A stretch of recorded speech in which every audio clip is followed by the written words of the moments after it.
કેતન છે મારી પાવો જો બીજા બે ત્રણ સિક્કા મને મળ્યા. હવે આપણે ઘડીક વ્લોગ બનાવવાનું બંધ કરી દીધું. રૂપા ગોચવી રૂપા. અને નમસ્કાર મિત્રો, આજે આપણે ઉપડી ગયા છે કેતનજી કેમેરામેનની સાથે. આજનો મારો વ્લોગ છે કુદરતે આપેલી અનમોલ ભેટ, પ્રાકૃતિક સૌંદર્ય એટલે અમારા ગામનું પિંગળી બાખલકા સિંચાઈ યોજના ડેમ, તેની બાજુમાં હમણાં નિર્માણ પામેલું ખોડિયાર માતાજીનું ભૈરવ મંદિર. તમને આજે સરસ મજાનો કુદરતી નજારો જોવા મળશે. મારા ગામથી 1 કિલોમીટર અંદર થાય છે. તળાવને લીલી નાઘેર જેવું બનાવવા માટે વિજયસિંહ પરમાર દ્વારા બંને બાજુ વૃક્ષોની હારમાં કરવામાં આવી છે. ગામમાં અવારનવાર ગુજરાતના ગર્વ એવા સાવજની ડણક પણ ઘણીવાર સાંભળવા મળે છે. હવે આપણે પહોંચી ગયા છીએ આઈશ્રી નેરાવાળા ખોડિયારમાંના મંદિરે અને તળાવની પાળી ઉપર લાઇટનો ખૂબ જ સરસ મજાનો નજારો જોવા મળે. મિત્રો, આપણા ગામની અંદર ઘણી બધી આવી જાહેર સંપત્તિ હોય છે અને સંપત્તિની આગળ એક બોર્ડ લગાડવામાં આવે છે કે તમારે મહેરબાની કરીને કોઈ પણ જાહેર સંપત્તિને નુકસાન કરવું નહીં. મિત્રો, આ એક શરમની બાબત કહેવાય કે જો સરકારશ્રી આપણા ટેક્સના પૈસામાંથી આપણા માટે આવી સરસ મજાની સુવિધાઓ તૈયાર કરતા હોય તો આપણે એની જાળવણી રાખવી એ આપણી પહેલી ફરજ છે. શ્રાવણ મહિનામાં ડેમ સંપૂર્ણ ભરાઈ જશે અને મારા આખા ગામને પીવાના પાણીની સમસ્યા એકદમ હલ થઈ જશે. ડેમની અંદર ગાયો માતા પાણી પી રહ્યા છે. હવે આપણે અહીંથી નીચે ઉતરશું. આ ડેમની ઉપરવાસના ગામની વાત કરું તો બાખલકા, થોરાળી, વરલ એવા મોટા મોટા ગામમાંથી પાણી આવતું હોય છે. આના આજુબાજુના ગામના જેટલા પણ 7 વર્ષથી પૈણા છે એ બધાની વિડીયો કેસેટમાં આલ્બમમાં આનો સીન હશે, કારણ કે ખૂબ સુંદર મજાનો શિયાળાની અંદર આનો નજારો જોવાલાયક હોય છે. અત્યારે હું જે ઊભો છું એ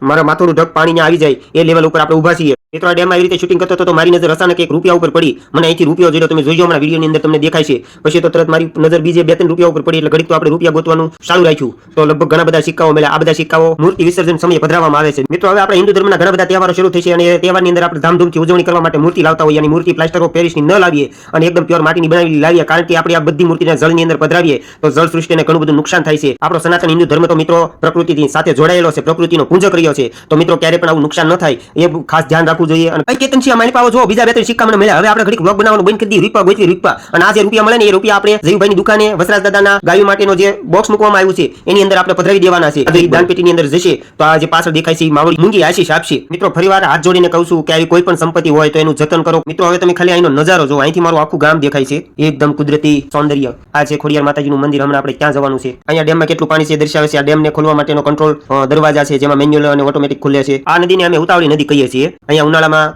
ખૂબ ઠંડુ પાણી હોય, નાવાની ખૂબ મજા આવે. અહીં એવા સેન્સર મૂકવામાં આવ્યા છે કે અહીંયા કેટલો વરસાદ વરસ્યો, ડેમમાં કેટલું પાણી થયું એ તમામ પ્રકારના રેકોર્ડ ડાયરેક્ટ ગાંધીનગર જતા હોય છે, જેથી કરીને ડિઝાસ્ટર મેનેજમેન્ટની ટીમને સાબદી રાખવા માટે અને ભવિષ્યની અંદર કોઈ જાનહાની ન થાય એ માટેની તાત્કાલિક માહિતી મળી રહે. ખૂબ સારી વ્યવસ્થા છે. હવે 4 દરવાજા મૂકવામાં આવેલા છે. ખોડિયાર માતાજીએ જવાનું છે તો આપણે ગાડી સ્ટાર્ટ કરી અને ખોડિયાર માતાજીના રસ્તા તરફ વળી ગયા છીએ.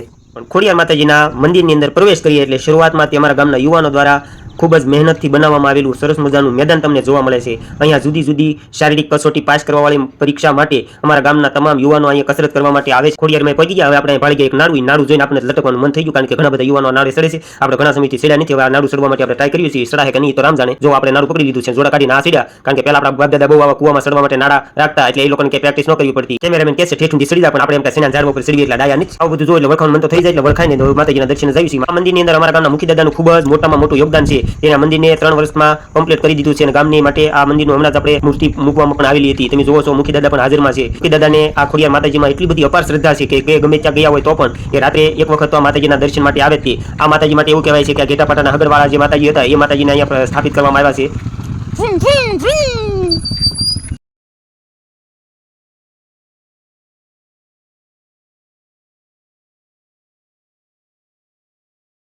આપણે એકલા દાદાની જગ્યાની ગૌશાળા માટેનું દાન પેટી જયુભાઈ રાખે છે. દાદામાં ખૂબ જ આસ્થા ધરાવે છે. જીંજુવાડા કચ્છની અંદર અમે પણ ઘણી વખત જઈ આવ્યા છીએ ટુ વ્હીલ લઈ, તો ગાયો માટે આ રકમ વપરાય એ માટે આપણે નાખી દીધી છે. બધાને જય વસરાજ દાદા.